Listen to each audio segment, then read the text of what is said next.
আসসালামু আলাইকুম, আশা করি আপনারা সবাই ভালো আছেন। আজকে আমরা দেখব অ্যানিমেশন ইন ফটোশপ, অর্থাৎ ফটোশপে কিভাবে অ্যানিমেশন ক্রিয়েট করা যায়, একটা স্টিল ইমেজকে কিভাবে আমরা অ্যানিমেট করব। তো এই জন্য আসেন আমরা একটু গুগলে যদি দেখি যে অ্যানিমেশন ইন ফটোশপ, এই যে দিলাম, দেখেন যে আমরা যদি ইমেজে দেখি যে দেখেন এই যে একটা স্টিল পিকচার কিভাবে অ্যানিমেট হচ্ছে, দেখেন কত সুন্দরভাবে এখানে অ্যানিমেট করবে, দেখেন। তো এই জন্য আমরা ফটোশপে চলে আসি। তো ফটোশপে এসে আমরা অ্যানিমেশন আমরা ক্রিয়েট করব। তো প্রথমে আমরা একটা ইমেজ নিব, তো ওপেন দিলাম, ওপেন থেকে এখানে ধরেন আমি একটা ইমেজ নিব, এই ইমেজটা নিলাম, এই যে এখানে, অর্থাৎ দেখেন এইগুলো ইমেজগুলো আমরা কেটে কেটে নিব, নিয়ে সেগুলোকে আমরা অ্যানিমেট করব। তো ওকে, এর জন্য আমরা একটা ব্যাকগ্রাউন্ড নিব, বা ধরেন আমি যেখানে নিতে চাচ্ছি এখানে আমি ওপেন করে যে ব্যাকগ্রাউন্ডে আমি দিব, ধরেন আমি এই ব্যাকগ্রাউন্ডে অথবা আমি এই ব্যাকগ্রাউন্ডে দিব, ওকে দিলাম, আমি এখানে অ্যানিমেট করব। তো আমি এই যে এখানে প্রথমে এটাকে আমাকে পিএনজি করে নিতে হবে, অথবা ব্যাকগ্রাউন্ড আমার থাকা চলবে না। তো এই জন্য আমি এই যে এখান থেকে এসে ম্যাজিক ইরেজার টুলতে আমি এটা ইরেজ করব। এই যে দেখেন মোটামুটি হয়েছে। আমি কন্ট্রোল প্লাস দিয়ে যদি একটু দেখে নেই, যে কন্ট্রোল প্লাস দিয়ে একটু বড় করে নিলাম, স্পেস বার ধরে আমি একটু দেখলাম, এই যে এখানে একটু আছে, এটা ইরেজার টুল দিয়ে এটা আমি ইরেজ করলাম। হ্যাঁ, এ মোটামুটি হয়েছে। আমি কন্ট্রোল মাইনাস দিয়ে একটু ছোট করলাম, ওকে। এখন দেখেন আমি এখান থেকে কি করব, রেক্ট্যাঙ্গুলার মার্কর টুল নিব, নিয়ে আমি এক একটা ইমেজ এগুলো কেটে নিব। এখান থেকে টেনে নিলাম, যে অতটুকু নিলাম, নিয়ে আমি এখানে মুভ টুল দিলাম এবং এটাকে কেটে এনে আমার এই যে এখানে আমি ছেড়ে দিব। তো এই ইমেজে যেহেতু রেজলিউশন অনেক বড়, এই জন্য এই ইমেজটা ছোট দেখাচ্ছে, সমস্যা নাই। এটাকে আমি কন্ট্রোল টি ট্রান্সফর্ম করে এটা একটু বড় করে নেব, যে দেখেন বড় করে নিচ্ছি, আমি এখানে রেখে দিলাম, ওকে। এবার আমি দ্বিতীয় ইমেজে যাব, এই যে এই ইমেজে কন্ট্রোল টি দিয়ে ডিসেট করলাম এবং এখান থেকে আমি রেক্ট্যাঙ্গুলার মার্কর টুল নিব, আবার নিয়ে এখান থেকে আমি এই অংশটা, দ্বিতীয় অংশটা আমি কেটে নিব, দেখেন, ওকে। মুভ টুলে যাব এবং এটাকে ড্র্যাগ করে এনে আমার নির্দিষ্ট এখানে ছেড়ে দেব। তো এটাকে কন্ট্রোল টি দিয়ে ট্রান্সফর্ম করব এবং এটাকে আমি একটু বড় করে নেব, এটার মতো আমাকে দিতে হবে, ওকে। এবং এটা আমি ওকে করলাম। এরপর আমি তৃতীয় ইমেজে যাব, এখান থেকে কন্ট্রোল টি তে ডিসেট করব এবং এখান থেকে রেক্ট্যাঙ্গুলার মার্কর টুল নিয়ে তৃতীয় ইমেজটাকে আমি কেটে নিব, যে দেখেন এটা হয়নি। তো কন্ট্রোল দিয়ে ডিসেট করব, কন্ট্রোল প্লাস দিয়ে একটু বড় করে নিব এবং এখান থেকে আমি এটা অংশটা কেটে নিব। এটা হচ্ছে না, আমি আবার ডিসেট করলাম এবং এই যে বা হলো না, যেহেতু এটা নিতে চাচ্ছি তাহলে আমি কি করবো, যে এখানে এসে আমি প্লাস এটা দিয়ে এখান থেকে আমি এই অংশটুকু আমি নিয়ে নিলাম, দেখেন। এখন আমি মুভ টুল দিব এবং এটাকে আমি ড্র্যাগ করে আমার কাঙ্ক্ষিত এখানে আনবো, এনে কন্ট্রোল টি দিয়ে ট্রান্সফর্ম করে নিব, নিয়ে এটাকে আমি বড় করে নিব,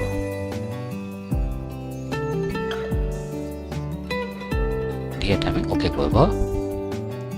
এখন আমি আবার আগে ইমেজে যাব, যেখানে কন্ট্রোল ডি দিয়ে ডিসেট করব এবং রেক্ট্যাঙ্গুলার মার্কর টুল আমি সিলেক্ট করব, করে এখানে আমি এসে এই অংশটা কেটে নেব।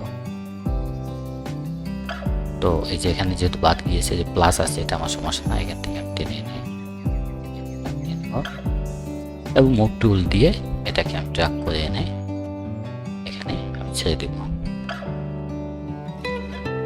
এবং কন্ট্রোল টি দিয়ে আমি এটা একটু বড় করে নিব।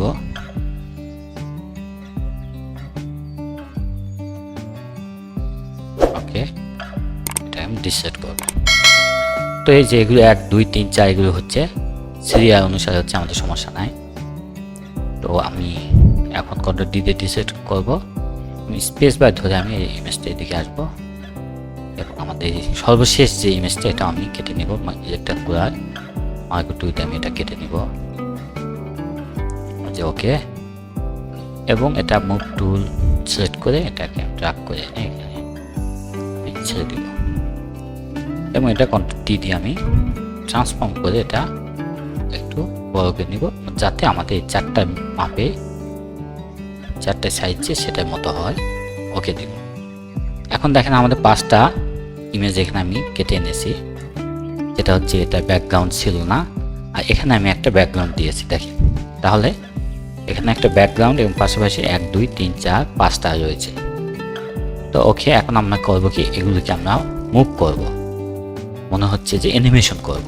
তো এর জন্য আমরা আসেন, আমরা এখানে এসে আমি উইন্ডোজে যাব এবং উইন্ডোজ থেকে আমি এই যে টাইম লাইন আমি এটা ওকে করব। এই যে টাইম লাইনে এখানে দুটো আছে দেখেন, ক্রিয়েট ফ্রেম অ্যানিমেশন এবং ক্রিয়েট ভিডিও অ্যানিমেশন। তো ফ্রেম অ্যানিমেশন আমরা আজকে শিখব।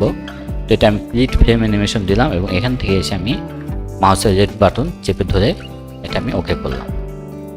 তো এই যে দেখেন এখানে চলে এসেছে, এখানে একটা ফ্রেম এসেছে। তো আমার আরও ফ্রেম লাগবে, যে এখানে প্লাস বাটনে আইকনে আমি দেখে আমি যেহেতু আমার এখানে 5টা আছে, আমি 5টা এখানে নিব।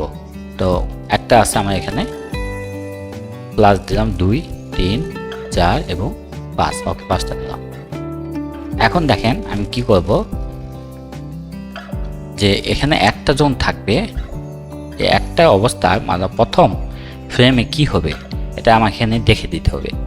যে প্রথম ফ্রেম অবস্থায় যে আমার 1 নাম্বার থাকবে এবং ব্যাকগ্রাউন্ডটা আমি প্রতিটা ফ্রেমে রাখবো, সেক্ষেত্রে এটা আমার চোখ এটা চেক থাকবে এবং এটা চেক থাকবে, বাকিগুলো আমি বন্ধ করে দিব। দেখেন এই যে, অর্থাৎ 1 নাম্বার ফ্রেমে ওকে বুঝে দিলাম যে আমার 1 নাম্বার ফ্রেম যখন থাকবে তখন লেয়ার 1 এবং ব্যাকগ্রাউন্ডটা ওপেন থাকবে, চেক করা অবস্থায় থাকবে, ভিজিবল থাকবে। তো ওকে, আমি এটাকে একটু টেনে এখানে দিলাম, যেটা ওকে। এখন আমি দেখেন ফ্রেম 2 নাম্বারে আসবো। 2 নাম্বার এসে আমি কি বলবো, যে 2 নাম্বার এসে বলবো যে তোমার ব্যাকগ্রাউন্ড ওকে থাকবে, লেয়ার 1 আমার এটা বন্ধ থাকবে, কিন্তু আমার লেয়ার 2 এটা ওপেন থাকবে। দেখেন, এবং এটা কি করবো, আমরা প্রথমে এটা 1 এবং 2 যে পাশাপাশি রাখার চেষ্টা করবো। একটু 19-20 হতে পারে, কিন্তু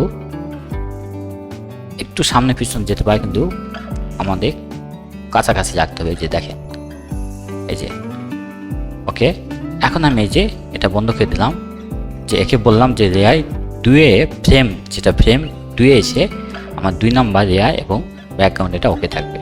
তো 1 নাম্বার গিয়ে দেখি, এই যে দেখেন 1 নাম্বারে লেয়ার 1 এবং ব্যাকগ্রাউন্ড ওকে আছে। আমি 3-এ আসবো। 3-এ এসে আমি কি বলবো, যে ধরেন আমার 3 নাম্বারটা দেখি এখানে আছে, তো একে আমি এখানে টেনে আনবো। এই যে এখানে টেনে আনবো দেখেন, এবং ওকে, এবং এক নাম্বার চোখটা আমরা লেয়ারে 1 নাম্বারটা আমি ইনভিজিবল করে দিব। দেখেন 3-এ, অর্থাৎ দেখেন খুব ভালো মতো খেয়াল করেন যে আমরা 1 নাম্বার ফ্রেমে কি করলাম, ব্যাকগ্রাউন্ড থাকবে এবং লেয়ার 1 ভিজিবল থাকবে। 2 নাম্বার ফ্রেমে ব্যাকগ্রাউন্ড ভিজিবল এবং লেয়ার 2 ভিজিবল। 3 নাম্বার ফ্রেমে দেখেন ব্যাকগ্রাউন্ড ভিজিবল এবং লেয়ার 3 ভিজিবল। সেম এইভাবে আমি কি করবো, 4 নাম্বারে যাব। 4 নাম্বার গিয়ে বলবো যে 4 নাম্বার এই যে লেয়ার 4 ভিজিবল থাকবে। তো যেহেতু এখানে আছে তো সমস্যা নেই, এখানে আমি টেনে এনে এটা কাছাকাছি আমি দিয়ে দিব। দেখেন, তাহলে আমি এখানে বলে দিলাম যে কি হলো, যে 4 নাম্বার এসে যে লেয়ার 4 নাম্বার ভিজিবল এবং ব্যাকগ্রাউন্ড ভিজিবল, এটা আমি কেটে দিলাম। ওকে, এবং 5 নাম্বার এসে দেখেন, 5 নাম্বার এসে আমি দেখবো যে লেয়ার 5 কি আছে, পিছনে আছে এই যে এখানে। তো এটাকে আমি কাছে আনবো, এটা কাছাকাছি এই যে এনে একটু সামনে পিছনে হতে পারে, কিন্তু খুব বেশি সামনে পিছনে যাওয়া যাবে না। তো এবং এই যে 1 নাম্বার আমি লেয়ার ইনভিজিবল করে দিলাম। তাহলে এখন দেখেন আমি যদি একটু আগে থেকে দেখি, দেখেন 1 নম্বরে কি আছে, 1 নম্বর ফ্রেমে লেয়ার 1 এবং ব্যাকগ্রাউন্ড ভিজিবল, 2 নম্বর ফ্রেমে দেখেন লেয়ার 2 এবং ব্যাকগ্রাউন্ড ভিজিবল, 3 নম্বরে দেখেন লেয়ার 3 এবং ব্যাকগ্রাউন্ড ভিজিবল, 4 নম্বরে দেখেন লেয়ার 4 এবং ব্যাকগ্রাউন্ড ভিজিবল, এবং 5 নম্বরে দেখেন লেয়ার 5 এবং ব্যাকগ্রাউন্ড ভিজিবল। দেখেন কত সুন্দর। এখন আপনি যদি যেখানে প্লে বাটন আছে এটা যদি আপনি দেখতে চান, সেক্ষেত্রে আপনি দেখেন কেমন দেখায়। এই যে দেখেন মনে হচ্ছে একটা অ্যানিমেট করা হলো, মনে হচ্ছে এটা সে আগে থেকেও করা ছিল, কিন্তু এটা কিন্তু আমরা করলাম। দেখেন কত সুন্দর। আচ্ছা ওকে দিলাম, এটা আমি স্টপ করলাম করে। এটাকে যদি আমি সেভ করতে চাই তাহলে কীভাবে করতে হবে? এটা শুধুমাত্র GIF-এ আমরা সেভ করতে পারবো। ফাইলে যাব, এক্সপোর্টে যাব এবং সেভ হয় ওয়েবে লিগাসিতে যাব, গিয়ে আমরা এখানে দেখব যে এখান থেকে ফিট অন স্ক্রিন দিব, যে দেখেন, এবং এখানে যে GIF 128 ডিটা এটা দিব, এবং এখানে যে GIF দিব। GIF ছাড়া এটা আমাদের মুভ করা যাবে না। তো দিয়ে এই যে ওকে, সব ওকে আছে, আমি যেটা সেভ করলাম। যে সেভ কোথায় করবো, ধরেন আমি ডেস্কটপে করবো, তো এটা নাম দিলাম যে অ্যানিমেশন, ধরেন শন, যেটা দিলাম, দিয়ে এটা যদি আমি সেভ করি তাহলে দেখেন কেমন দেখায়। ওকে ওকে দেখেন এখন যদি এটা আমি একটু দেখতে চাই, দেখেন কেমন দেখায় অ্যানিমেশন। এই যে দেখেন অ্যানিমেশন, দেখেন এই যে দেখেন, অথচ এটা কিন্তু একটা পিকচার ছিল। দেখেন কত সুন্দরভাবে এটা অ্যানিমেট হচ্ছে। এবং এটা যদি আপনি একটু চেঞ্জ করতে চান আপনি পারবেন। যেমন ধরেন আমরা ফটোশপে আসলাম, এসে দেখেন আমরা যখন 1 নাম্বার দিলাম, দেখেন 1 নাম্বার আমাদের লেয়ার 1 এবং ব্যাকগ্রাউন্ড ভিজিবল ছিল। তো এটাকে আমি টেনে আনলাম, এখানে এনে রেখে বললাম যে তুমি এখানে থাকবে, এটা দেখেন এখানে দিলাম। এবং 2 নাম্বার যখন দেখবো আমরা, দেখেন 2 নাম্বার আছে কি এটা, তো 2 নাম্বার এটা আমি একটু ভিজিবল করে দেখবো। তো এটাকে আমি টেনে আনবো, টেনে আনে আমি ধরেন এখানে দিলাম, দেখেন ওকে। 1 নাম্বার এই যে 2 নাম্বার ফ্রেমে কিন্তু 1 নাম্বার থাকবে না, এটা আমি ইনভিজিবল করে রাখবো। এবং 3 নাম্বার ফ্রেমে এসে দেখেন আমার এটা আছে, তো এটা আমি 2 নাম্বার দিয়ে দেখবো যে কত 2 ব্যবধান তাদের। এই যে 2 এখানে আছে, তো 2 নাম্বারটা আমি কি করব, এই যে এখানে এনে আমি এখানে রেখে দিলাম। এবং 3 নাম্বার যেটা, এই যে দেখেন 3 নাম্বারটা এখানে আছে। ওকে ওকে এখন এই যে 3 নাম্বার ফ্রেমে আমি এই 2 নাম্বার এটা আমি ইনভিজিবল করে রেখে দেবো। এবং 4 নম্বর ফ্রেমে যদি আসি, দেখেন 4 নম্বর ফ্রেমে আমি যদি 3 এবং 4 দেখি, এই যে 4 নাম্বারটা কোথায় আসছে, এই যে দেখেন এটা হচ্ছে 3 নাম্বার আর এটা হচ্ছে 4 নাম্বার। তো সমস্যা নাই, এই যে 3 নাম্বারটা আমি এখানে এনে দিলাম যে তুমি এখানে থাকবে, এখানে থাকবে। এবং 4 নাম্বারটা এই যে দেখেন আমি টেনে এনে দিলাম যে তুমি এখানে থাকবে, এখানে দেখেন। তাহলে এই ফ্রেম নাম্বার 4 এখানে আমি করব কি, এটা 3 বন্ধ রাখবো। 5 নাম্বার যদি এসে দেখি, দেখেন 5 নাম্বার এসে আমার কি দেখাচ্ছে, 4 নাম্বারটা একটু দেখে নেই, এই যে এখানে আছে, কিন্তু 5 নাম্বারটা কোনটা, এটা। সেই ক্ষেত্রে আমি 5 নাম্বারটাকে এখানে আমি আনবো, এই যে দেখেন এখানে আমি এনে দিলাম, দেখেন। 4 নাম্বারটা যদি আমি আর একটু পিছনে দিই কোনো সমস্যা নাই, এই যে ওকে। এবং 5 নাম্বার দেখেন আমার 4 নাম্বার ইনভিজিবল থাকবে।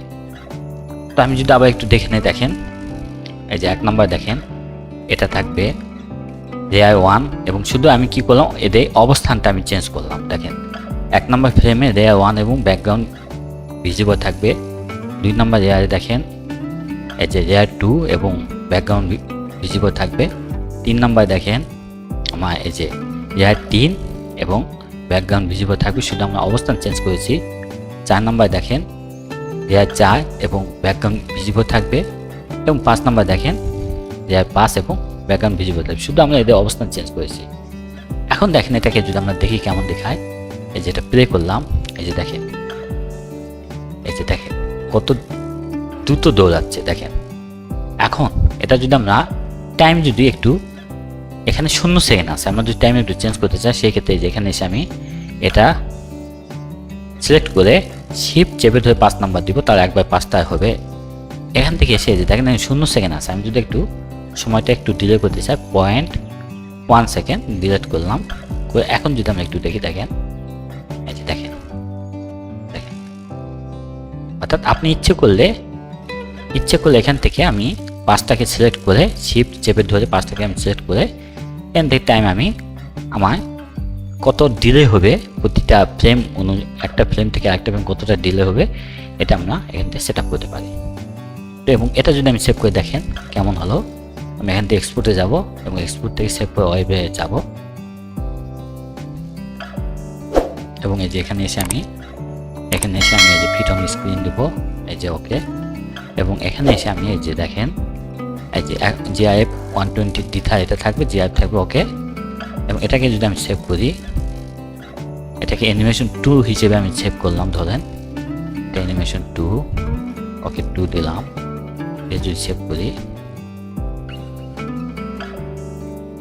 দেখেন, এখন এটাকে যদি আমরা দেখি দেখেন অ্যানিমেশন এটা হচ্ছে 1 ছিল, এই যে আমরা দেখি 1টা দেখি, এই যে দেখেন 1টা দেখেন মানে একই জায়গায় অ্যানিমেট হচ্ছে একই জায়গায়। আর যদি আমরা 2 দেখি দেখেন অ্যানিমেশন 2 দেখেন, আমরা যদি এটা দেখি দেখেন এই যে দেখেন অর্থাৎ আপনি আপনার মতো থিঙ্কিং করে কোনটা চাচ্ছেন সেভাবে আপনাকে অ্যানিমেশনটা সাজাতে হবে। তো আশা করি আপনারা বুঝতে পেরেছেন। সবাইকে ধন্যবাদ, সব ভালো থাকবেন, আমার পাশে থাকবেন। আসসালামু আলাইকুম।